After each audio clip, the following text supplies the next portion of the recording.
Where the willingness is great, the difficulties cannot be great.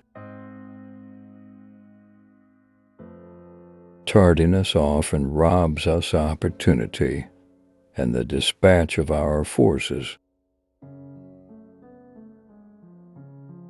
Men shrink less from offending one who inspires love than one who inspires fear. Of mankind we may say in general they are fickle, hypocritical, and greedy of gain. One who deceives will always find those who allow themselves to be deceived. Men intrinsically do not trust new things that they have not experienced themselves. Everyone sees what you appear to be. Few experience what you really are. Politics have no relation to morals. It is double pleasure to deceive the deceiver. Benefits should be conferred gradually, and in that way they will taste better. Men should be either treated generously or destroyed, because they take revenge for slight injuries. For heavy ones they cannot. Since it is difficult to join them together, it is safer to be feared than to be loved when one of the two must be lacking. Men are so simple and yield so readily to the desires of the moment that he who will trick will always find another who will suffer to be tricked. It is necessary for him who lays out a state and arranges laws for it to presuppose that all men are evil and that they are always going to act according to the wickedness of their spirits whenever they have free scope. A son can bear with equanimity the loss of his father, but the loss of his inheritance may drive him to despair. The fact is that a man who wants to act virtuously in every way necessarily comes to grief among so many who are not virtuous. There is no other way to guard yourself against flattery than by making men understand that telling you the truth will not offend you. The vulgar crowd always is taken by appearances, and the world consists chiefly of the vulgar.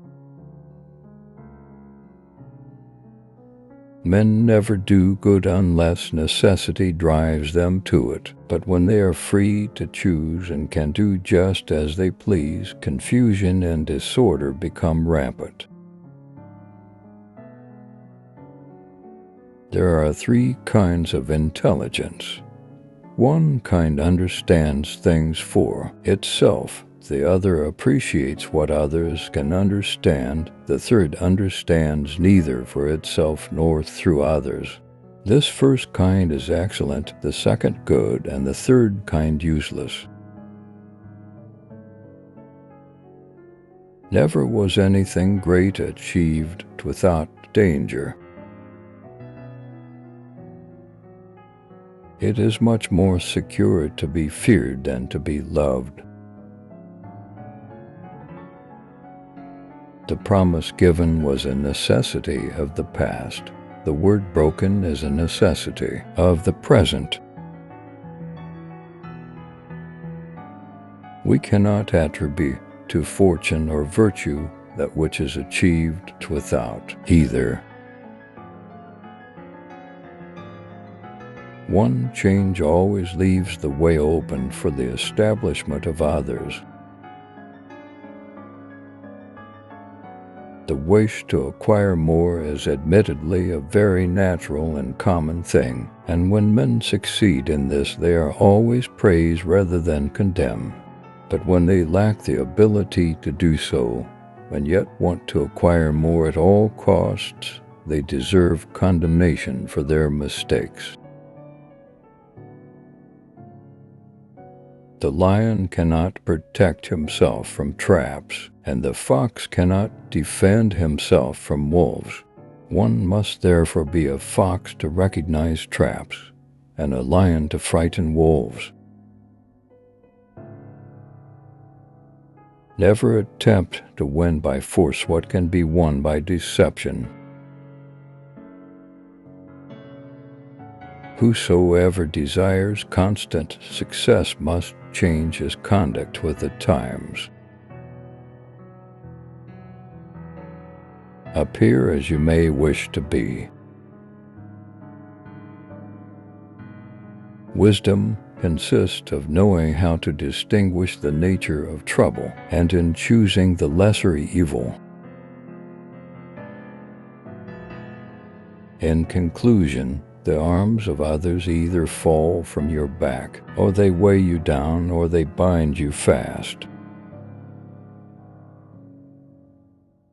Everyone who wants to know what will happen ought to examine what has happened. Everything in this world in any epoch has their replicas in antiquity. It is better to act and repent than not to act and regret. Nature creates few men brave. Industry and training makes many. For, in truth, there is no sure way of holding other than by destroying. God creates men, but they choose each other.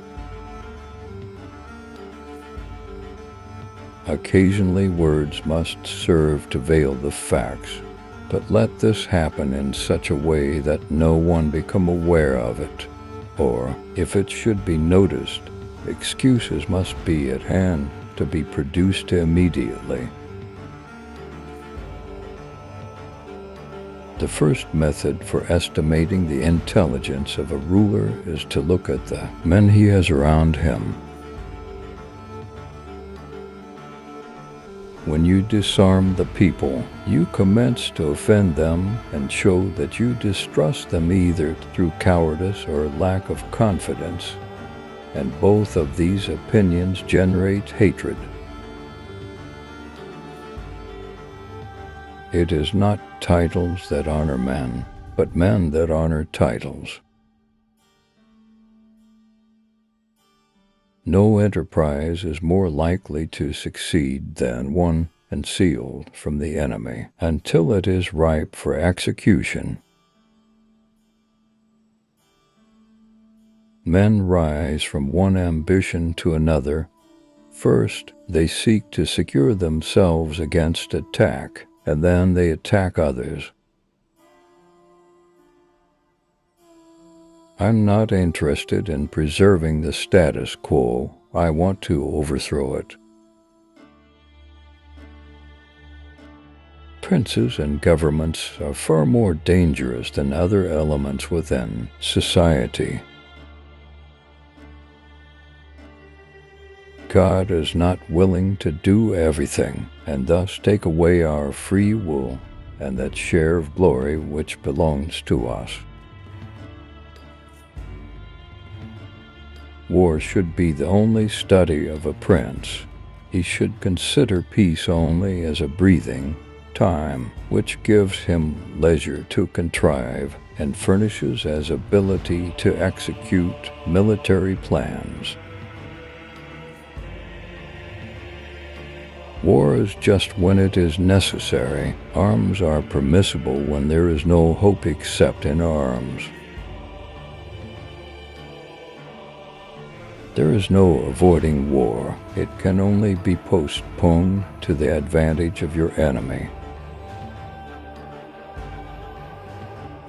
You ought never to suffer your designs to be crossed in order to avoid war, since war is not so to be avoided, but is only deferred to your disadvantage. A government which does not trust its citizens to be armed is not itself to be trusted. Power is the pivot on which everything hinges. He who has the power is always right. The weaker is always wrong. A sign of intelligence is an awareness of one's own ignorance. Always assume incompetence before looking for conspiracy.